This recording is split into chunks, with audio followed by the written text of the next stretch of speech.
Henry procurator of Ethiopian Female to the Judean Peter.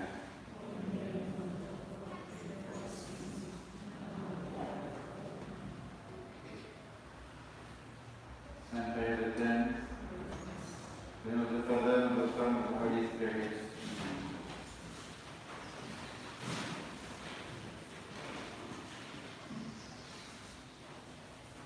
In this lesson, we want to see what is the benefits of the Catholic Church for the society, for the civil society. What has the Catholic Church done for the world, for civilization? To see the positive effects of the truth, of the supernatural order, even on the natural one. What is the benefits for the state? The Church is essential for the welfare of the state, for it upholds the government, directs its members to obey just laws, prevents crimes, incites to the practice of civic virtues, encourages to noble endeavor, and unites different nations in one brotherhood.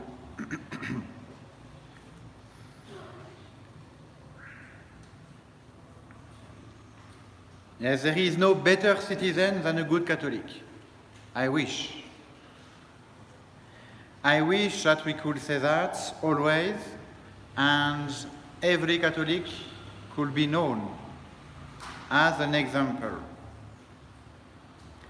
But actually, this is what is the fruit of the teaching, the fruit of the grace, the fruit of the sacraments, the fruit of the sacrament of confession, is to change the morality of people, to make them become good. Good in action, good in deeds, good people.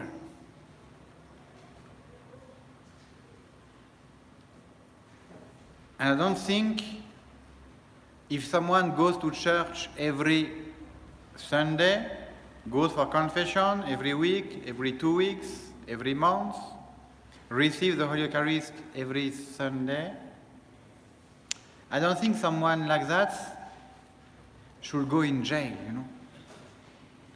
We should have very, very, very few practicing Catholic in jail. Meaning, a practicing Catholic should be a good citizen, someone who is in the good side of the population.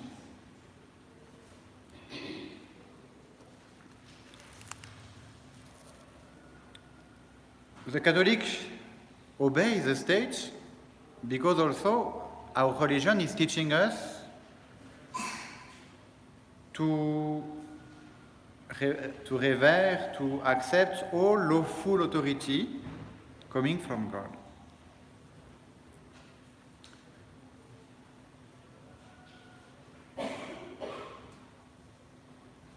Even, it's very interesting to see what Saint Peter was writing in his epistles about the obedience due to the head of state. He says, yes, we have to pray for the king, to respect the king, and to obey him. And who was the king? It was Cicero who was persecuting Christians. And even St. Peter, St. Paul, they ended killed by the emperor, persecuted.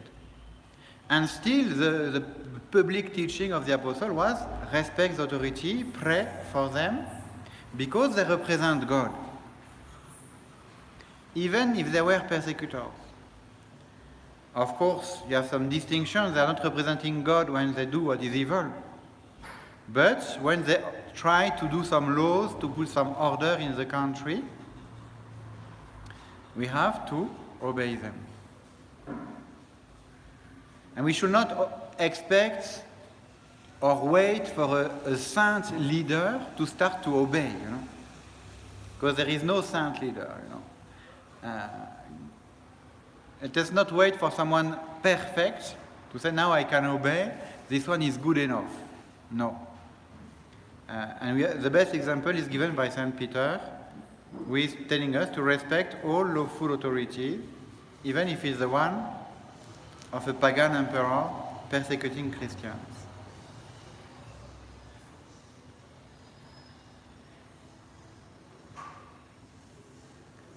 Even in the antiquity, Plutarch, who is from Rome, was saying that religion is a better protection for a city than its wall. Religion is keeping people good from inside, when the government is trying to keep people good from outside. The government cannot reach the inner heart of someone. It can make laws, can tell people to respect the laws, he can punish if someone doesn't respect the laws, but he has no power to enter in the heart of someone, in the conscience of someone. God does it.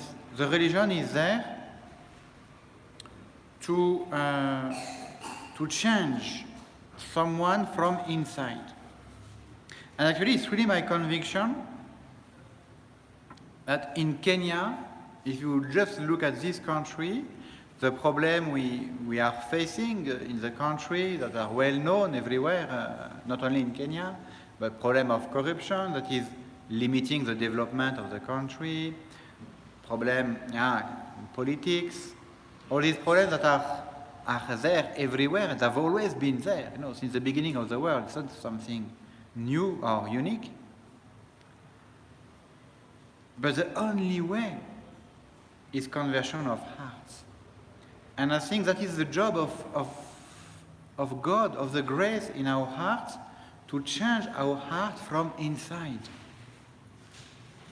Because, the concupiscence of power, concupiscence of money is so strong and so powerful that to resist that, you need very, very good reasons, you need a special help, and you need principles. And this is why only religion can change the heart of someone, give him to become good, to do what is right, and to resist these very, very strong and difficult temptations that you have to face when you are in a power. Because if someone comes with 20 million for you, who is able to say no? Who is saying no in Kenya? And you can just take it and pocket the money. Who is able to say no? What can help you to say no if it's not God? If it's not in your heart that you have decided to do what is right for the love of God?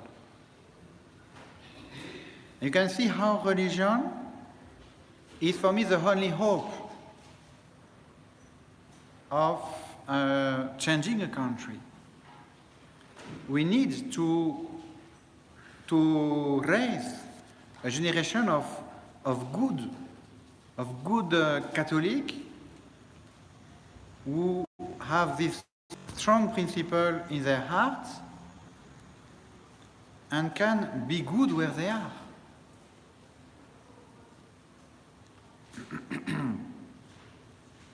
This is why religion is a better protection for the country than an army or the defense. it is a reflection we have done for many civilizations. Many civilizations have disappeared, you know? The old Egypt, Greece, Rome, so many great civilizations have totally disappeared. It has never been killed by an enemy from outside. It's never another country that has killed the civilization. If a nation has disappeared, if a civilization has disappeared, it's always from inside. From the corruption in our hearts. The corruption, the decadence, the decay.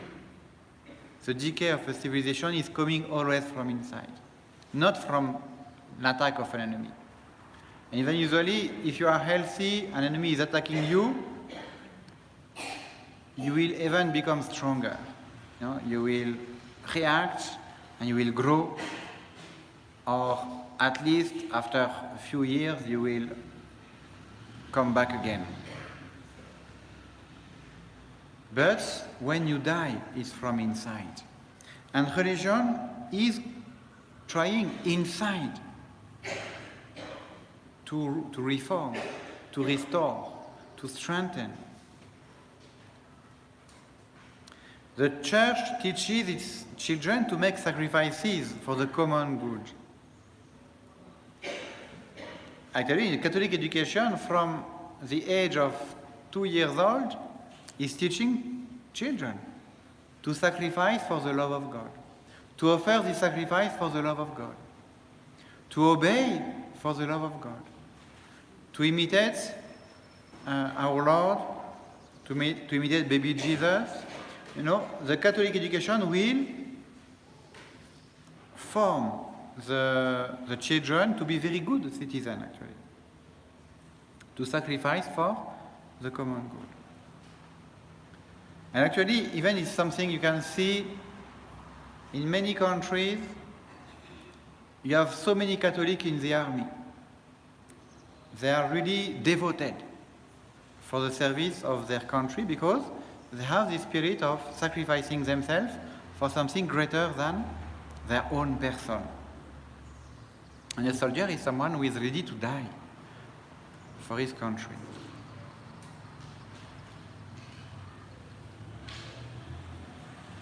In France, in the army, you have Catholic and Freemasons, the two extremes, the one who try to control. The Catholic to save their civilization and their country, the Freemason to make sure they control the army.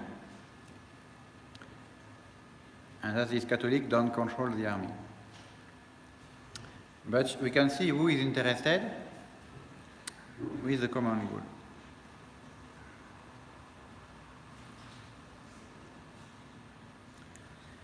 The church is training unselfish, thrifty, and industrious members of the state.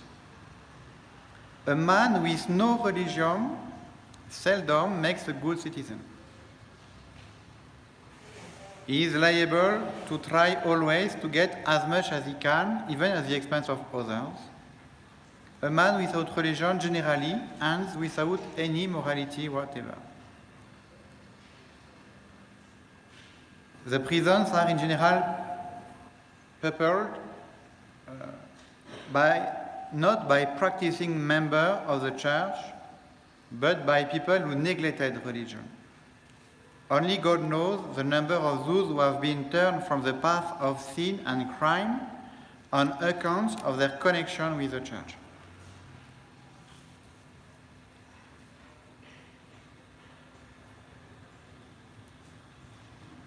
The church not only prevents crimes, but incites to works of charity. It teaches the merit of works of mercy. From its teaching, brought forth orphanage, schools, hospitals, social services, etc. And if you look at the history, in quite all the countries of the world, since 2000 years now, education, hospitals, orphanage, charity works, home for elder people. It has not been created by the government. Maybe the government has organized them later. Always it has been created by the Catholic Church, looking at the need of the people and trying to address this need out of charity.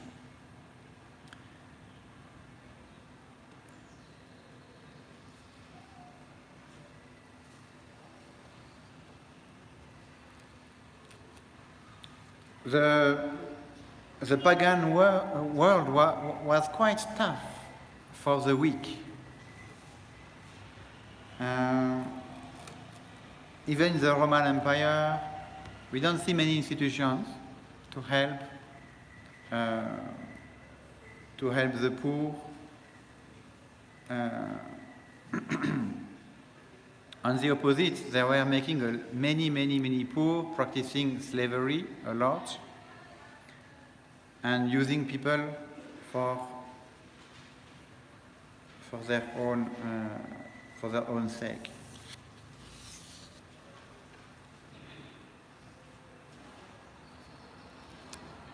The greatest statesmen and patriots have recognized the necessity of religion in the state. Without religion among its citizens, the state will soon collapse. The Catholic Church teaches the best religion, the one taught by God Himself. We have some quotes from great politicians. Washington said, "Of all the dispositions and habits which lead to political prosperity, religion and morality are indispensable supports. In vain would that man claim the tribute of patriotism, who should labor to subvert these great pillars of human happiness, these firmest props of the duties of men and citizens." Machiavelli wrote, "The surest sign of ruin in a state is the neglect of religion." Napoleon himself confessed that no nation could endure without religion.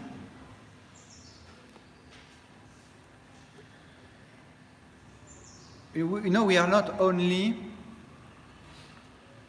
materialistic, we don't have only a body, we are not only material being. That is the problem of communism.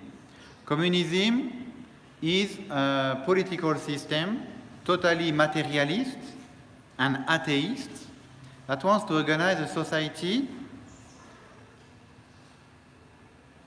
just with the power of reason, and I even don't know if it's reason, but mainly the power of army, the power of police, the power of dictatorship to control a country. And the only way they found was fear. Fear to be sent in a labor camp, fear to be arrested by Gestapo, by the police. And they deny the existence of God. They say we are only material, there is no spiritual world, there is no religion, no God.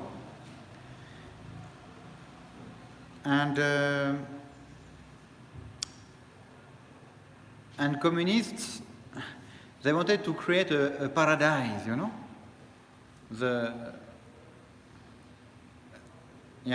But they had to put walls, not to prevent people to enter in their paradise, but to prevent people to go out of their hell, you know? It has totally failed. And after 70 years of communism in Russia, it has let the country totally down. Because we have a soul, because we have a heart, because we have our intelligence and we have our freedom. And that has to be fed by religion.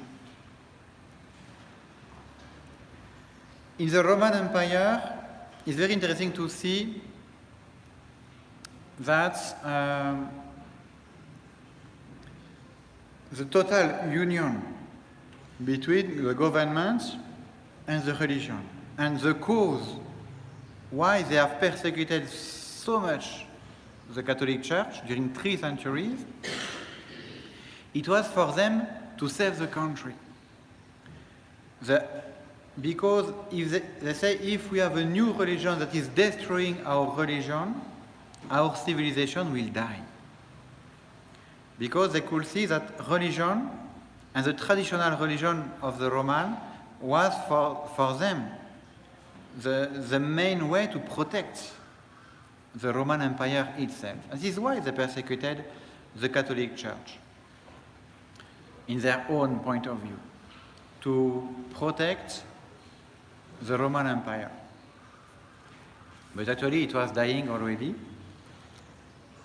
dying of decay, dying of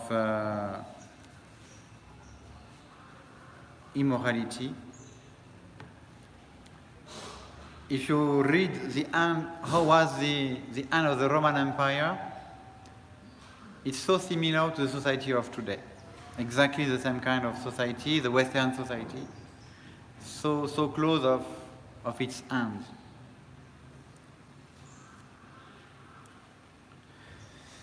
By a common profession of faith, a common membership in the same body, and by the commandment of charity, the Church binds different nations in one brotherhood, the brotherhood of men, children of one God. Such a feeling of brotherhood would help greatly toward eliminating sectional and racial prejudices and strife. You can see the role of religion in Kenya. When you have so many different tribes who could fight each other if they have nothing so much in common. But religion goes across all the tribes and makes totally brother and sister, two strong Catholic, whatever tribe they belong to. And not only, of course, at the level of Kenya, but even internationally. I can tell you so many faithful, and that's everywhere in the world, they can tell you they feel closer of another strong Catholic than of even a member of their own family who is not a Catholic. Because the union of heart, the union of spirit, the union of religion is stronger than the union of blood. And so many of us have made this experience and could testify about it.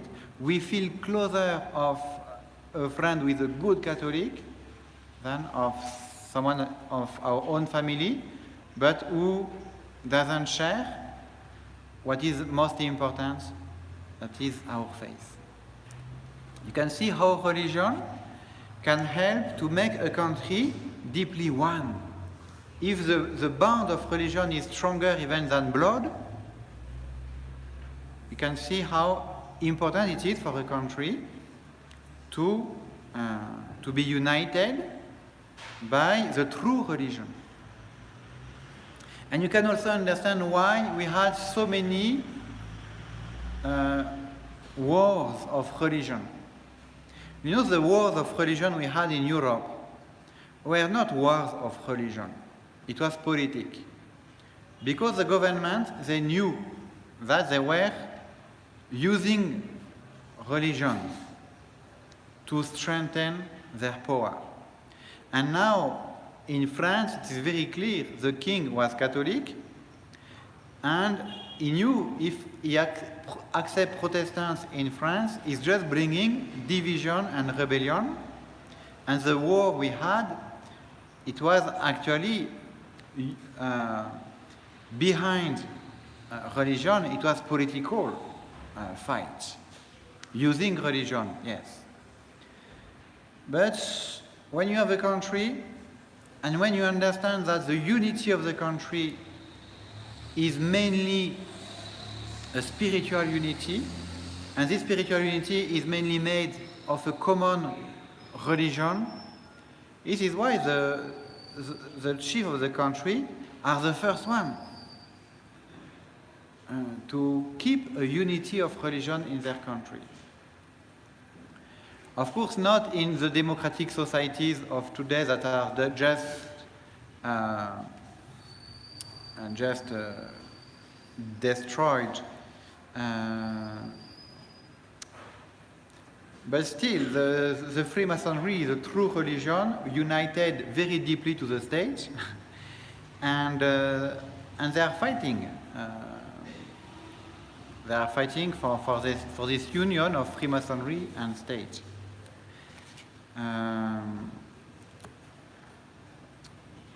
But if you look at the Muslim countries, they protect their unity, of course,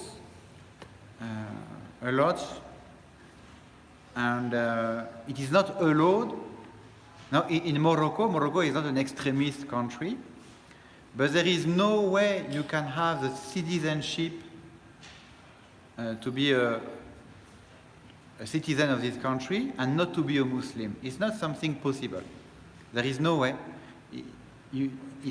It's not possibly legally, you know. If you are a citizen, you are also a Muslim, you know. And you can see how they protect the unity of the country, having this total unity. That is going a bit too far, because Islam, you have no distinction between religion and politics, and actually Islam is more a political system than even a religion.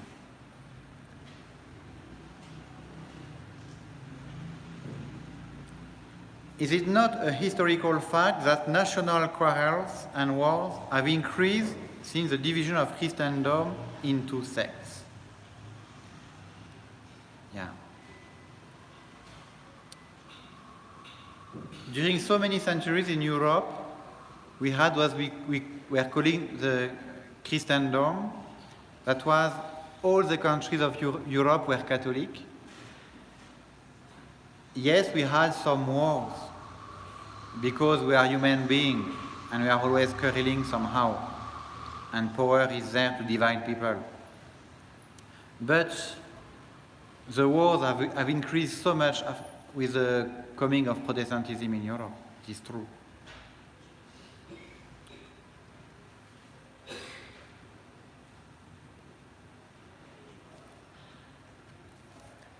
What has the Church actually accomplished for the state during the over 1900 years of its existence?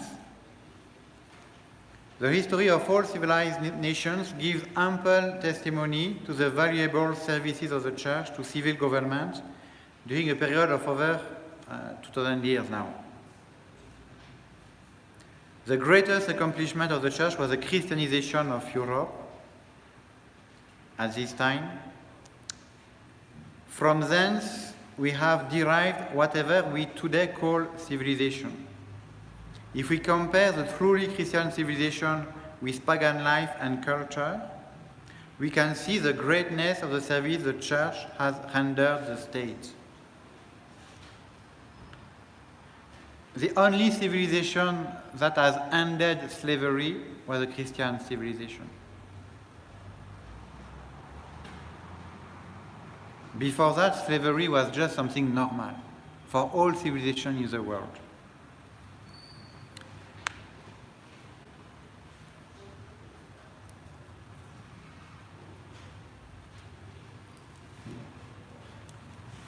Ignorance and immorality are usually partners. For this reason, the Church eagerly promotes culture.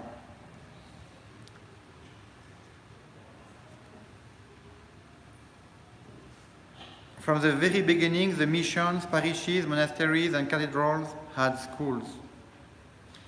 No less than 80 universities were built in the days when the Pope was supreme in Christendom.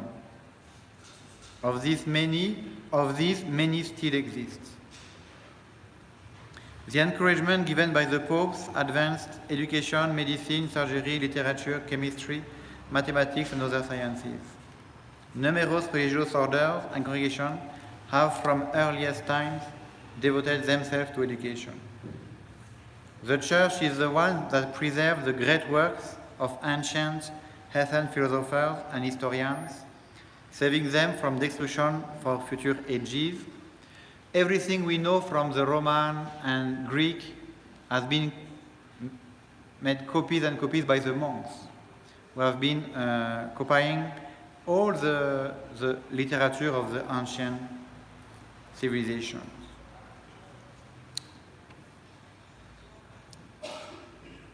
Before printing, it was the monks that patiently and carefully copied and transcribed the ancient works.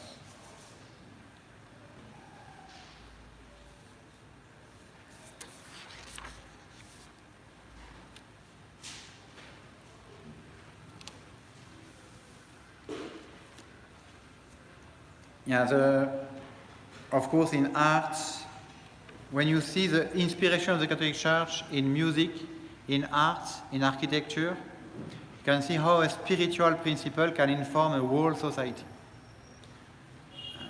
If you remove from art the religious subject, what are you left with, you know?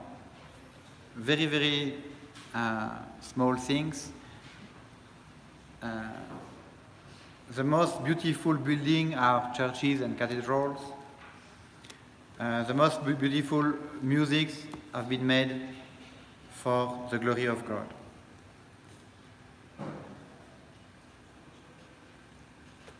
We have some list of priests and monks who are great scientists.